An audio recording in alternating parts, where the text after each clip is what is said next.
الحمد لله نحمده ونستعينه ونستهديه ونستغفره ونعوذ بالله من شرور أنفسنا ومن سيئات أعمالنا من يهده الله فلا مضل له ومن يضلله فلا هادي له أشهد أن لا إله إلا الله وحده لا شريك له وأشهد أن محمدا عبده ورسوله اللهم صل على سيدنا محمد وعلى آله وصحبه ومن تبعهم بإحسان إلى يوم الدين أما بعد قال الله سبحانه وتعالى يا أيها الذين آمنوا اتقوا الله حق تقاته ولا تموتن إلا وأنتم مسلمون.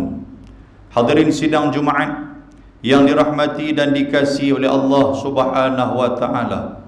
Marilah sama-sama kita bertakwa kepada Allah dengan menjalankan segala titah perintah Allah dan meninggalkan segala larangan Allah Subhanahu wa taala. Dan pada hari ini juga ketakwaan itu masih lagi diamalkan oleh kita ketika mana kita diberikan satu bulan yang penuh dengan keistimewaan, iaitulah bulan Ramadan Al-Mubarak, yang mana tujuan kepada Ramadan itu adalah untuk menjadikan kamu insan yang bertakwa kepada Allah Subhanahu wa taala. Allah Taala menyatakan dalam Al-Quranul Karim dalam surah Al-Baqarah, Tuhan kata, ya ayyuhalladzina amanu kutiba alaikumus siyamu kama kutiba alal ladzina min qablikum la'allakum tattaqun. Wahai orang-orang yang beriman, telah difardukan ke atas kamu itu puasa seperti mana yang telah difardukan ke atas orang-orang sebelum daripada kamu, supaya kamu menjadi orang-orang yang bertakwa kepada Allah Subhanahu wa taala. Maka kurniaan Ramadan ini, hasil daripada hadiah Ramadan ini adalah untuk menumbuhkan sifat ketakwaan di dalam diri kita kepada Allah Subhanahu wa taala. Hadirin mukminin rahimakumullah. Nabi sallallahu alaihi wasallam menyatakan bahawa dalam sebuah hadis riwayat Imam Muslim, kullu amal ibni Adam yudha'aful hasanah 10 amthaliha ila 700 dhi'af. Sesungguhnya setiap amalan anak Adam itu akan diberikan satu pahala dan digandakan satu pahala itu kepada 700 pahala. Melainkan kata Allah Subhanahu wa taala dalam hadis qudsi, illa saum, melainkan puasa, kerana puasa itu fa innahu li wa ana ajzi bih, kerana puasa yang kamu laksanakan ini, puasa yang kamu laksanakan ini untuk aku, dan akulah yang akan membalas pahalanya. Apa maksud puasa yang kita laksanakan ini untuk Allah Subhanahu wa taala? Ada ulama menyatakan antara dia pahala yang besar andainya kita berpuasa. Pahala besar tidak dapat diketahui, hanyalah Allah Subhanahu wa taala.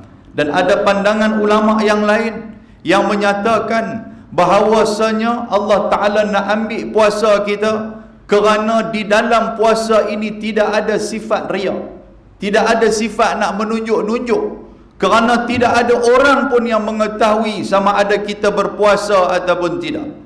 Kalau kita tak puasa pun, kalau kita tak makan depan orang, orang akan menyatakan kita puasa.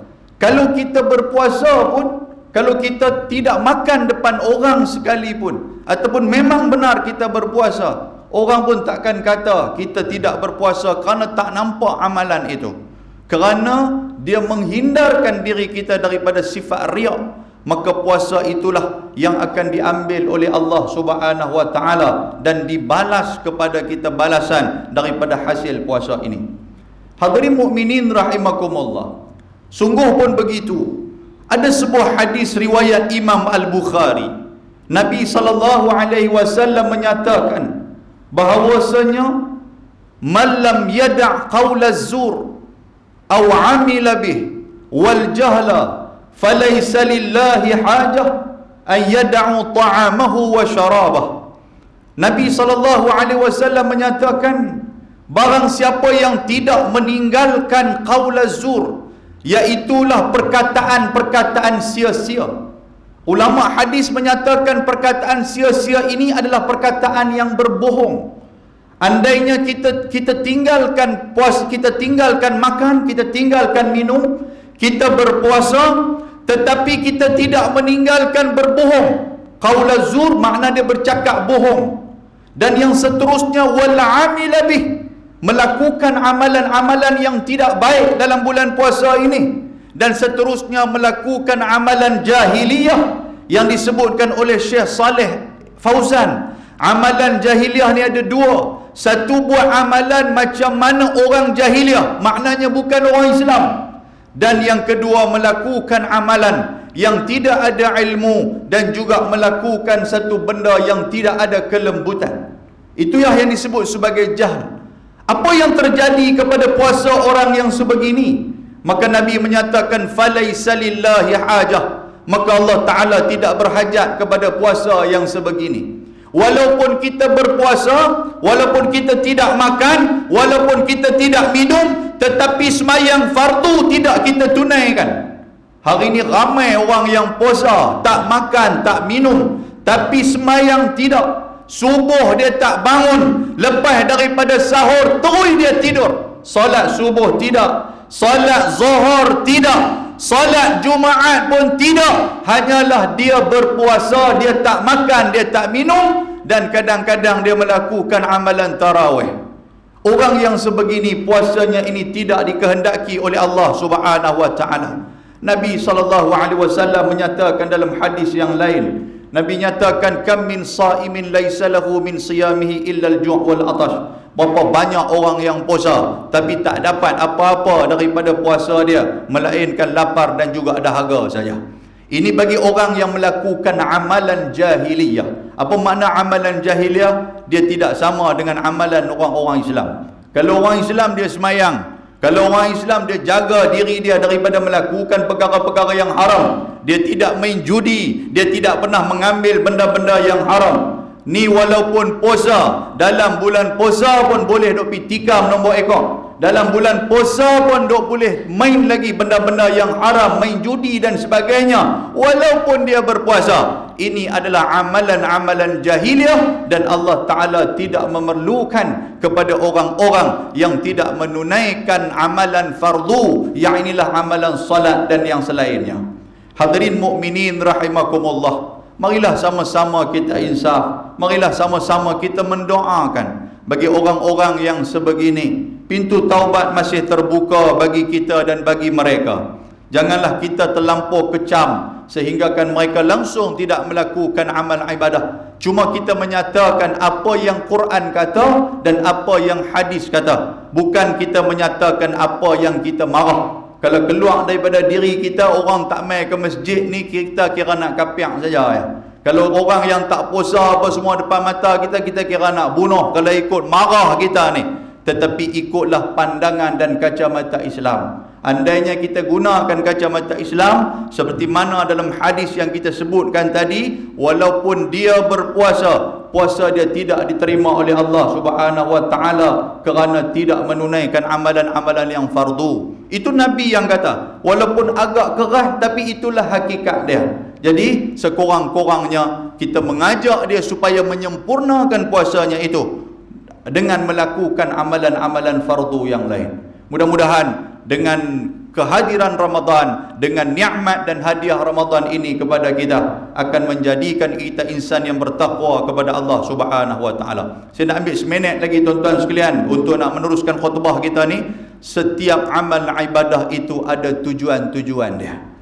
Semayang ada tujuan dia melahirkan insan yang bersyukur kepada Allah. Allah Ta'ala bagi kita semayang melahirkan insan yang bersyukur, dan yang kedua melahirkan sifat rasa takut dan menghindarkan diri daripada melakukan kemaksiatan dan juga perkara-perkara yang mungkar. Semayang kita. Andainya kita semayang tapi tidak bersyukur kepada Allah, maka kita kena muhasabah balik semayang kita. Andainya kita semayang tetapi semayang tidak mencegah kita melakukan perbuatan mungkar, Semayang-semayang juga tapi mulut penuh dengan cacian dan makian. Semayang-semayang juga tetapi perut penuh dengan benda-benda haram. Semayang-semayang juga amalan-amalan yang lain tidak laksanakan. Kadang-kadang mulut ni kasar, duk kata ke orang, duk fitnah orang, melakukan ghibah, umpat dan sebagainya. Maka salat dia itu perlulah dilihat kembali. Sama macam kita menunaikan haji. Orang yang menunaikan haji antara tujuan dia mabrurun, untuk mendapat mabrur, maknanya buat baik lebih lagi daripada sebelumnya. Tapi kalau pi haji pun amalan dia kurang, balik haji pun lagi kurang amalan dia, maka pada manasik haji itu perlulah dia muhasabah. Begitu juga dengan zakat. Antara objektif tujuan zakat apa dia? Menyucikan harta kita, melahirkan perasaan ingin bantu-membantu di antara satu sama lain. Tapi kalau dalam diri kita bila bawa keluar zakat, lepas tu berasa bangga, maknanya masih lagi tidak menyucikan hati kita. Bila kita bawa keluar zakat, kita nak menindai orang lain, kita nak menindai orang-orang yang lain, maka tidak ada lagi objektif dan tujuan itu, masih belum lagi tepat dan sampai kepada pengeluaran zakat kita. Maka zakat kita yang kita keluarkan haruslah kita muhasabah. Sama macam puasa. Bila berlalunya puasa, macam mana kita? Kita duk main ke masjid, duk boleh mangkit tengah malam, kita duk boleh baca Quran dalam bulan Ramadan, kita duk boleh berzikir, kita duk boleh beriktikaf dalam masjid. Bila berlalunya Ramadan, kesan itu akan ada, la'allakum tattaqun. Kerana dalam bulan Ramadan kita tinggalkan semua yang halal kepada kita selain daripada bulan Ramadan. Bersama dengan isteri di siang hari kita dapat tinggalkan, bermakan dan minum di siang hari kita dapat tinggalkan. Tetapi apabila berlalunya Ramadan Al-Mubarak, adakah benda-benda haram yang lain kita dapat tinggalkan? Kalau benda haram yang lain dapat kita tinggalkan, maka objektif ketakwaan, objektif puasa itu, iaitulah takwa, sudah menjadi milik kita. Mudah-mudahan Allah Ta'ala memilih kita untuk mendapat darjah ketakwaan itu. Barakallahu li wa lakum bil Qur'ani was sunnah, wa nafa'ani wa iyyakum bima fihima minal bayyinati wal 'izati wal hikmah. أقول ما تسمعون وأستغفر الله العظيم لي ولكم ولسائر المسلمين والمسلمات والمؤمنين والمؤمنات فاستغفروه فيا فوز المستغفرين ويا نجاة التائبين.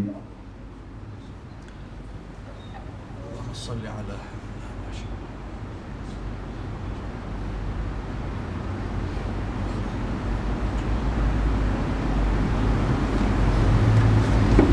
الحمد لله وحده صدق وعده ونصر عبده وأعز جنده وهزم الأحزاب وحده. أشهد أن لا إله إلا الله وحده لا شريك له وأشهد أن محمدا عبده ورسوله. اللهم صل على سيدنا محمد وعلى آله وصحبه ومن دعا بدعوته واستنى بسنته إلى يوم لا ريب فيه. أما بعد، أيها المؤمنون اتقوا الله، أوصيكم ونفسي وإياي بتقوى الله فقد فاز المتقون. وقال الله سبحانه وتعالى في كتابه الكريم: إن الله وملائكته يصلون على النبي يا أيها الذين آمنوا صلوا عليه وسلموا تسليما. اللهم صل على سيدنا محمد وعلى آله وصحبه ومن تبعهم بإحسان إلى يوم الدين. اللهم اغفر للمسلمين والمسلمات والمؤمنين والمؤمنات الأحياء منهم والأموات إنك سميع قريب مجيب الدعوات ويا قاضي الحاجات. اللهم إنا نسألك أن تؤيد الإسلام والمسلمين وأن تعلي بفضلك كلمة الحق والدين وأن تشمل بعنايتك وتوفيقك مولانا Sri Paduka Baginda yang di-Pertuan Agong As-Sultan Abdullah Riayatuddin Al-Mustafa Billahi Shah Ibni Almarhum Sultan Haji Ahmad Shah Al-Musta'in Billah, dan ke bawah duli yang maha mulia Sri Paduka Baginda Raja Permaisuri Agong Tunku Azizah Aminah Maimunah Iskandariyah binti Almarhum Al-Mutawakkil ala Allah Sultan Iskandar Al-Haj, wa kadzalika sahibil faqamah, tuan yang terutama Tun Datuk Seri Utama Ahmad Fuzi bin Haji Abdul Razak yang di-Pertua Negeri Pulau Pinang. Allahumma anfa'anna al-bala'a wal waba'a wal ghala'a wal riya' wal riba wal zina wal zalazil wal mihan wa su'al fitan ma zahara minha wa ma batan an baladina hadha khassah wa an sa'iri biladil muslimin 'ammah ya rabbal alamin. Allahumma inna na'udzubika minal barasi wal junun wal juzam wa min sayil asqam ya arhamar rahimin. اللهم إنا نسألك رضاك والجنة ونعوذ بك من سخطك والنار اللهم إنك عفو كريم تحب العفو فاعف عنا وعن والدينا وعن جميع المسلمين والمسلمات والمؤمنين والمؤمنات برحمتك يا أرحم الراحمين ربنا آتنا في الدنيا حسنة وفي الآخرة حسنة وقنا عذاب النار والحمد لله رب العالمين عباد الله إن الله يأمر بالعدل والإحسان وإيتاء ذي القربى وينهى عن الفحشاء والمنكر والبغي يعظكم لعلكم تذكرون فاذكروا الله العظيم يذكركم واشكروه على نعمه يزدكم فاسألوه من فضله يعطكم ولذكر الله أكبر والله يعلم ما تصنعون